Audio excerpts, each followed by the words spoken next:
So you might say, who cares? I mean, all of the decisions you're ever going to make as an individual are going to be at the micro level. I mean, you're going to be asking, how much money do I have, and what does various things that I want to buy cost? How much should I work? These are all microeconomic decisions. Moreover, firm decisions are also at the micro level mostly. So questions like, how much should I charge for my product? What markets should I be supplying? What exactly should I be producing, or things like that? So that's all at the micro level as well. It has to do with money. So in your personal lives, microeconomic thinking is just probably all you're ever going to need. So why even learn about macroeconomics or macroeconomic thinking? Well, where it starts to really bite is when we think about policy. So policy, unlike sort of individual microeconomic decisions, it affects the whole economy at the same time. For example, suppose that we have an excise tax. Traditional one is a tax on cigarettes. When we tax cigarettes, it's going to have an effect on the whole economy at the same time. So we need to think about how that's going to affect the supply of cigarettes, and the demand of cigarettes overall. Same is true for like a wage subsidy. So suppose that we have, for low wage earners, we subsidize their wages or something like that. As long as it applies to the whole economy, we have to think about how that's going to affect the total amount of resources, the size of the pie, and who gets what, basically. I think that when we think about policy, a lot of confusion is due to microeconomic thinking. Okay, so what do I mean by that?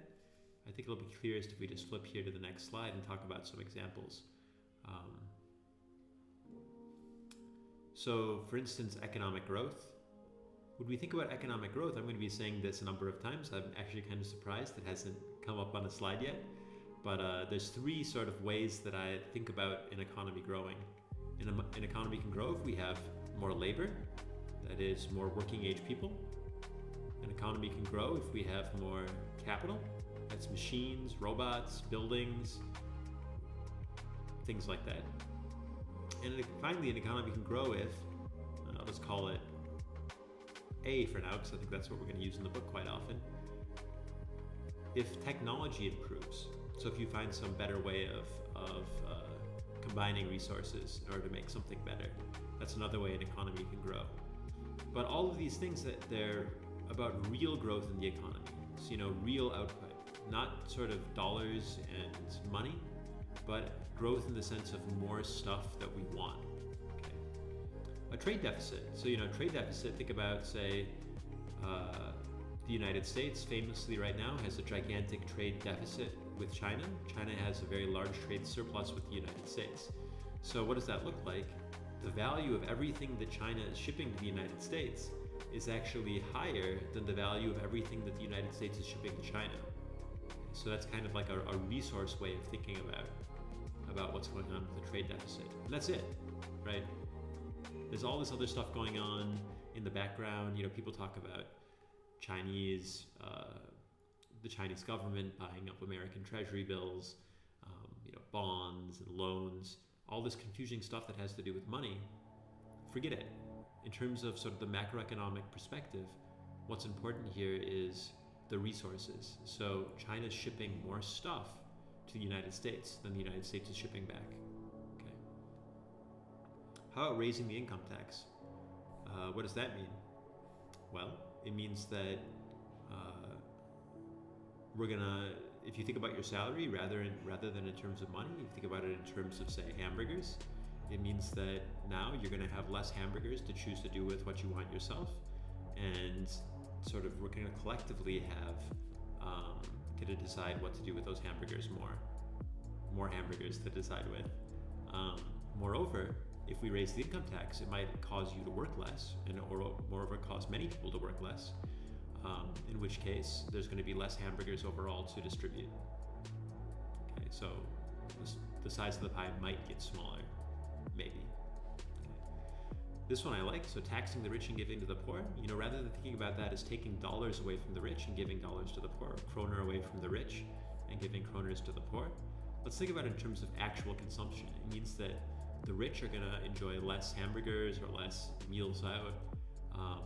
They're going to be able to buy less stuff, whereas the poor are going to get more of it, right? So we're going to slice the pie somewhat differently. So taxing the rich to get to the poor, it might change the size of the pie. It's also going to change the way that we distribute the pie as well. Increase in the savings rate, what does that mean? It means that rather than producing hamburgers and things that people consume, we're going to be producing more machines, right? Or potentially more education. And finally, better inventory management technology.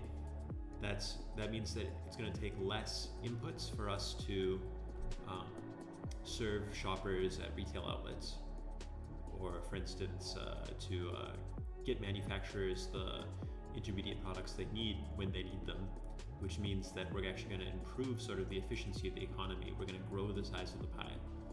Okay, so those are some sort of macroeconomics examples.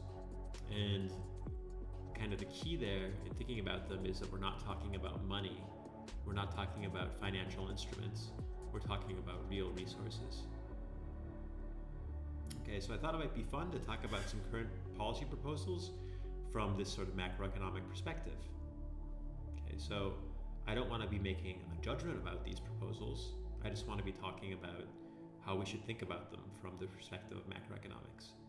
So the first one is one that I want to spend a little bit more time on today in the exercise class, the 30-hour work week, since that's something that several political parties in Denmark are proposing. Oh, by the way, sorry, each of these are going to be in Danish because I just pulled them from the policy recommendations of various Danish parties. I actually created these last year, so I don't know if they're still in the party's policy proposals, but they were as of last year when I taught this class. So I'm just gonna punt on this one for a second. How about lowering pension age? All right, so you can see here this Danish party called Enhedslisten. I think in English it's called the Red Blue Alliance, I want to say, or Red Green Alliance. They want to stop raising the age that people can retire at.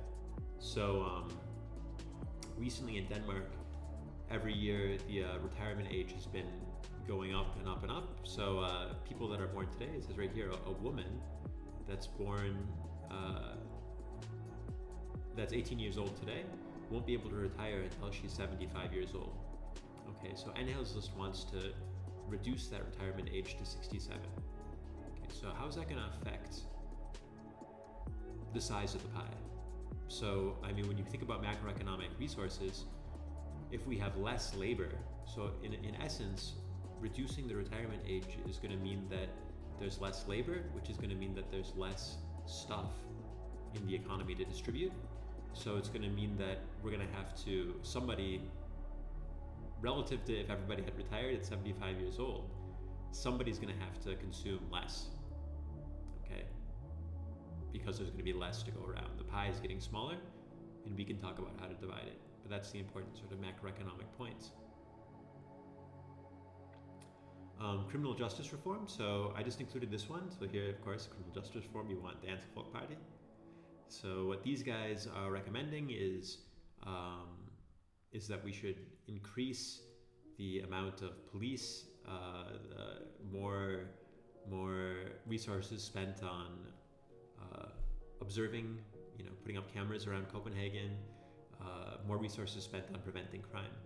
So I included this one because it's an example of rent seeking. Okay, so what this would mean would be that we're going to have less resources to produce things that we want because we're going to spend more on making sure that people don't, say, steal or break laws. But that itself is not a productive activity. Okay, so that's that. And then finally, this is the last one I have as an example, tax reform. So another one from the Alternative Party. So what they want to do is they want to tax capital more, including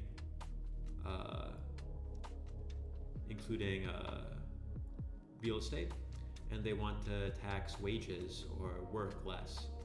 Okay, so what's that going to have from a macroeconomic perspective? I'm not going to say too much about this because it might not be obvious when you sort of reduce one tax.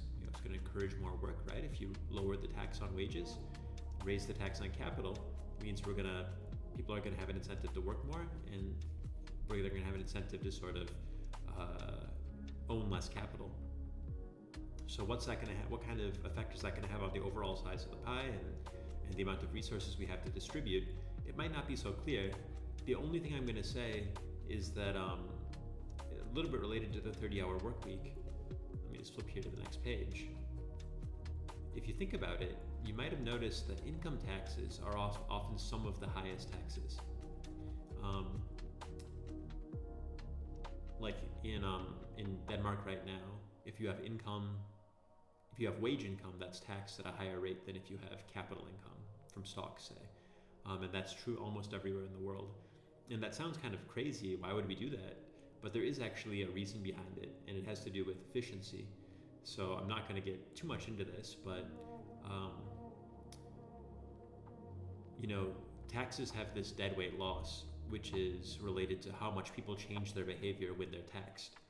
So if you tax, say, cigarettes, well, then people are going to consume less cigarettes, and it's actually not going to be a very efficient tax because I should put it this way, you're not going to raise that much revenue because people are going to purchase far less cigarettes if you put a high tax on cigarettes. That's true to a degree with capital as well. People are going to invest less if you tax capital at a higher rate. One place where that's not really true is it turns out that labor is very insensitive, or inelastic as sometimes people say, to changes in wages. So pretty much people work full-time. Let's say that. People work full-time. And I mean, it would be, if you just think about it for a second, it would be kind of unusual if that was everybody's optimal amount of work time. It just happened that everybody wanted to work exactly 37.5 hours every week.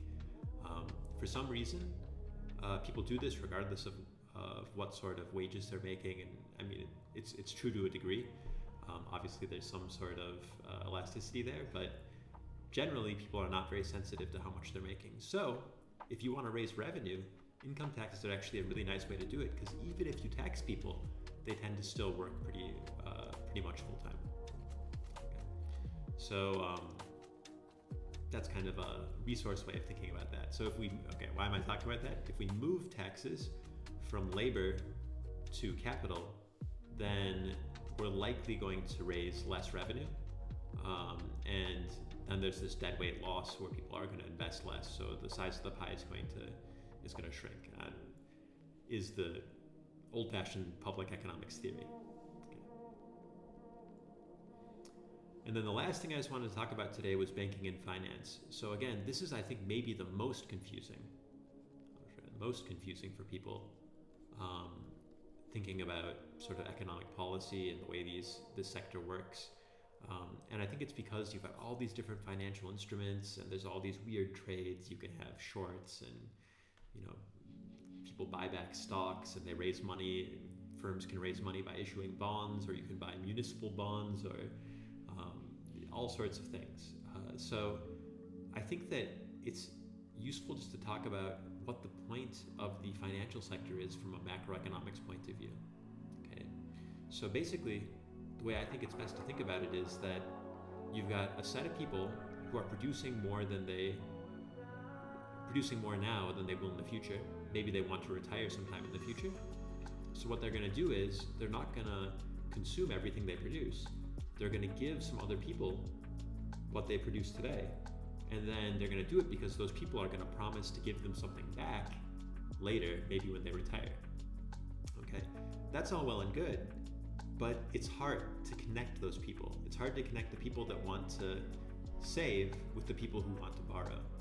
So basically, from a macroeconomics perspective, the basic function of finance and banking is connecting people who want to save with people who want to lend. Okay. How does that relate to the macro understanding of savings? Remember, I talked about savings being an investment where I do something today and then I consume tomorrow. I can consume more tomorrow. Well, that's exactly how this sort of borrowing and lending works. If I lend to someone today, then tomorrow I'll be able to consume. Okay. And then there's a professor who's been in the news quite a bit, especially last year, for this rethinking economics movement, named Ole Bjerg, and he has a parable. I'm going to ask in class whether I should try. I actually had him in to give a guest lecture last year, and I think it went really well. Actually, the students really appreciated it, and I could try to get him in again. I'm not sure if he'll agree, but I think if he doesn't agree, it won't be because I said anything bad or anything. I just kind of let him say his spiel. But let me just give you one of his parables that he has in a book he wrote a few years ago about banking. So he says, suppose that someone has a counterfeit money machine. Okay, they can make Danish kroner notes that look exactly like Danish kroner to everybody but him. This guy he himself can tell the difference. All right. So he goes into a town and he prints out a bunch of Danish currency and he starts lending it to people. Okay, so the people then go and they start all kinds of businesses, they do all kinds of productive activities, and the economy in the city that he goes to is booming, and then they pay him back. And of course, some of what he gets back is his original fake money, but some of what he gets back is not fake, it's real kroner. So he puts that in his pocket, and he's feeling really happy. So the question is, what's different in this counterfeiting example than it would be in a banking example? So the question is, why aren't banks just counterfeiters? Okay, I'm not going to answer that today. I have some thoughts about it, but I'll leave you with that one. And that's actually the last slide. So I'll leave it there.